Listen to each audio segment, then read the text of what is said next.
কখনো রঙিন কাচের ভিতর দিয়ে পৃথিবীকে দেখেছেন কিভাবে সবকিছু একটা অন্য রঙে ছেয়ে যায়? খুব সাধারণ একটা ব্যাপার, তাই না?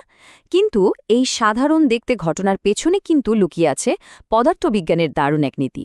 চলুন আজকের এই আলোচনায় আমরা রঙিন ফিল্টারের পেছনে সেই বিজ্ঞানটাকেই সহজ করে জানব, দেখব কিভাবে এটা আমাদের চারপাশে পৃথিবীকে বদলে দেয়।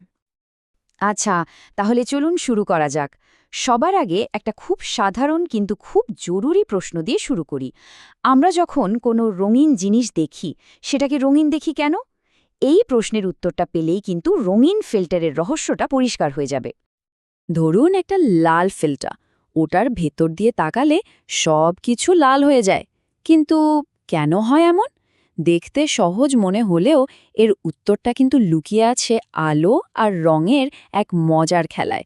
আর আজ আমরা সেই রহস্যটাই ভাঙব। এই যে ছবিটা, এটা দেখলে ফিল্টারের ক্ষমতাটা বেশ ভালো বোঝা যায়। এটা কিন্তু শুধু একটা রঙিন কাচের টুকরো না, ফটোগ্রাফি, প্রিন্টিং, এমনকি সিনেমার জগতে এর ব্যবহার প্রচুর। মানে একটা সাধারণ ফিল্টারই পারে একটা সাদামাটা দৃশ্যকে একদম অসাধারণ করে তুলতে। তো এখন আসা যাক আসল বিজ্ঞানের কথায়। দেখুন, ফিল্টার কিভাবে কাজ করে সেটা বুঝতে হলে আমাদের আগে বুঝতে হবে আলোকে, কারণ এই রঙের পুরো রহস্যের চাবিটাই কিন্তু আলোর হাতে।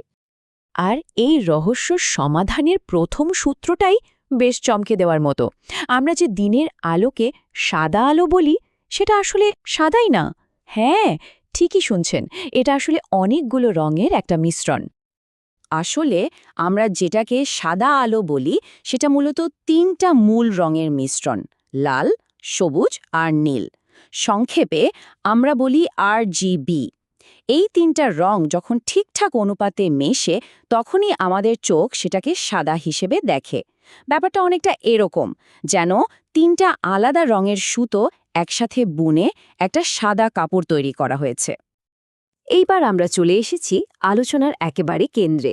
এখন আমরা দেখব এই যে রঙিন ফিল্টারগুলো, এগুলো ঠিক কিভাবে আলোর সাথে কারসাজি করে আমাদের চোখে রঙের অনুভূতি তৈরি করে।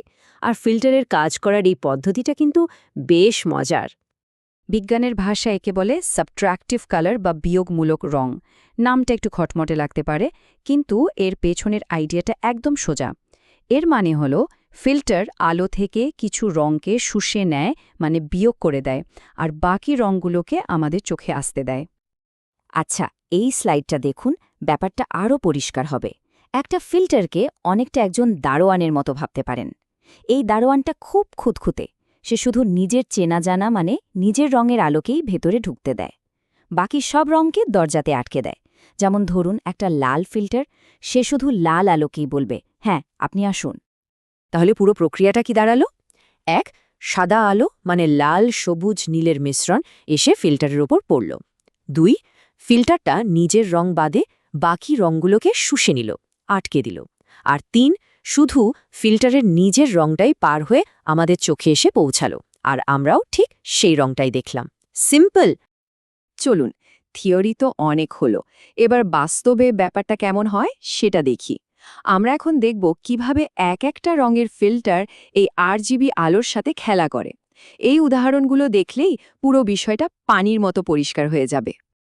প্রথমে আসি লাল ফিল্টারের কথায়। দেখুন কি হচ্ছে এখানে। সাদা আলো যখন এর ভেতর দিয়ে যাচ্ছে, ফিল্টারটা সবুজ আর নীল রঙকে শুষে নিচ্ছে আর যেতে দিচ্ছে শুধু লাল রঙকে। ফলাফল, আমরা সবকিছু লাল দেখছি। একই রকমভাবে একটা সবুজ ফিল্টার কি করবে? সে লাল আর নীল আলোকে আটকে দেবে। আর তার ফলে কি হবে? আমাদের চোখে এসে পৌঁছাবে শুধু সবুজ আলো, আর আমরা চারপাশ সবুজ দেখব। আর নীল ফিল্টার, এতক্ষণে নিশ্চয়ই ধরে ফেলেছেন ব্যাপারটা। একদম ঠিক, এটা লাল আর সবুজকে আটকে দিয়ে শুধু নীল আলোকেই যেতে দেয়। তাহলে মূল ব্যাপারটা কি দাঁড়ালো? প্রাইমারি বা মূল রঙের ফিল্টারগুলো অন্য দুটো মূল রঙকে আটকে দেয়। খুবই সহজ, তাই না? কিন্তু হলুদ ফিল্টারের বেলায় কি হয়? এখানে ব্যাপারটা একটু অন্যরকম। হলুদ রংটা কিন্তু লাল আর সবুজ মিশিয়ে তৈরি, তাই না?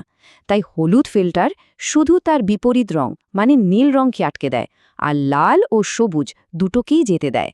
এই দুটো রং একসাথে মিশে আমাদের চোখে হলুদের অনুভূতি তৈরি করে।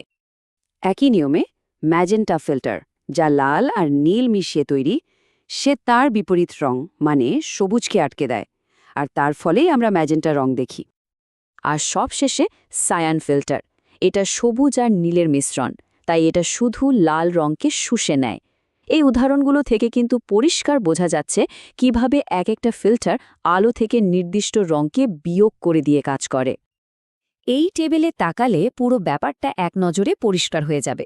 দেখুন, একটা প্রাইমারি রঙের ফিল্টার যেমন লাল, সে দুটো রঙকে শোষণ করছে, আর অন্যদিকে একটা সেকেন্ডারি রঙের ফিল্টার যেমন সায়ান, সে শোষণ করছে মাত্র একটা রঙকে। এটাই হলো এদের কাজের মূল পার্থক্য। এই বিজ্ঞানের একটা সরাসরি প্রয়োগ আছে কিন্তু ফটোগ্রাফিতে। এটাকে বলা হয় ফিল্টার ফ্যাক্টর। ব্যাপারটা হলো, ফিল্টার তো কিছু আলো শুষে নিচ্ছে, তাই না? এর ফলে ক্যামেরার সেন্সরে স্বাভাবিকের চেয়ে কম আলো পৌঁছায়। আর এই আলোর ঘাটতি মেটানোর জন্য ফটোগ্রাফারদের এক্সপোজার টাইম মানে শাটার স্পিড বাড়িয়ে দিতে হয়, নাহলে ছবিটা অন্ধকার হয়ে যাবে।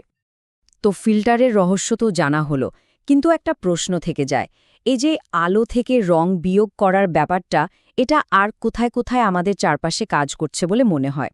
একটু ভাবলে কিন্তু অনেক উদাহরণ পাওয়া যাবে। যেমন ধরুন আমাদের জামাকাপড়ের রং বা বই ছাপার কালি। এই প্রশ্নটা ভাবার জন্য রইল।